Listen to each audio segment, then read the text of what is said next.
Et d'abord, l'édito politique sur Europe 1, comme tous les jours. Bonjour Vincent Hervouette.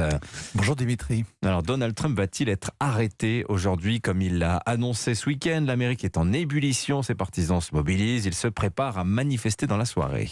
Oui, alors délaissons le Wall Street Journal ce matin et plongeons dans les tabloïds de ceux qui publient les souvenirs salaces des actrices porno, comme les confidences que Stormy Daniels a tenté de monnayer pour quelques milliers de dollars, le récit de la nuit la moins impressionnante de sa vie qu'elle aurait passée avec Donald Trump avant qu'il soit président.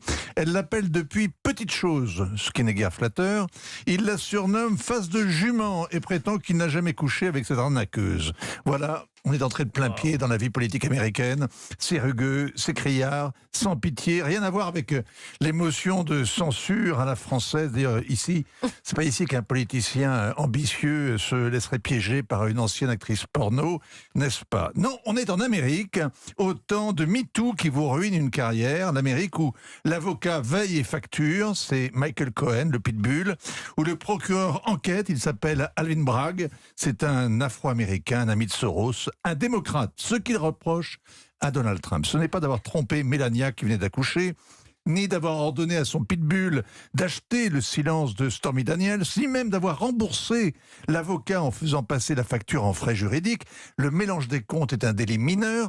En revanche, s'il a été commis pour cacher un autre délit, ce délit devient un crime. Concrètement, cet avare de Donald Trump a remboursé son avocat avec l'argent de sa campagne en violant les règles de financement du code électoral, eh bien, il est cuit. Alors, un grand jury a convoqué Donald Trump et donc il s'attend à être inculpé. On est en Amérique, le pays qui a envoyé Al Capone en prison pour fraude fiscale. Pour la première fois de son histoire, un ancien président risque d'être arrêté.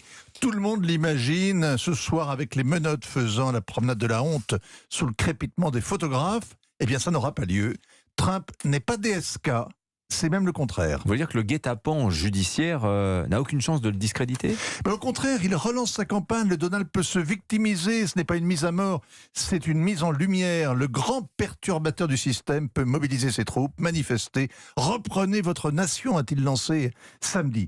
Ses partisans ont beau jeu d'affirmer que l'État profond manipule la justice, que les démocrates ont monté contre lui un dossier russe vide, un autre ukrainien, un dossier fiscal, une accusation d'incitation à la violence, une autre d'argent caché, 2 procédures de destitution et tout ça en vain.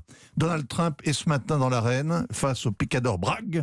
Un autre enquête sur son implication dans les violences au Capitole. Un troisième pour une tentative de fraude en Géorgie. Un quatrième sur les documents top secrets retrouvés chez lui. L'an prochain, Donald Trump sera candidat. C'est le plus probable. Et il apparaîtra nimbé de scandales, affaibli mais coriace. Cela peut plaire à l'électeur républicain. Cela confortera aussi les démocrates dans leurs préjugés.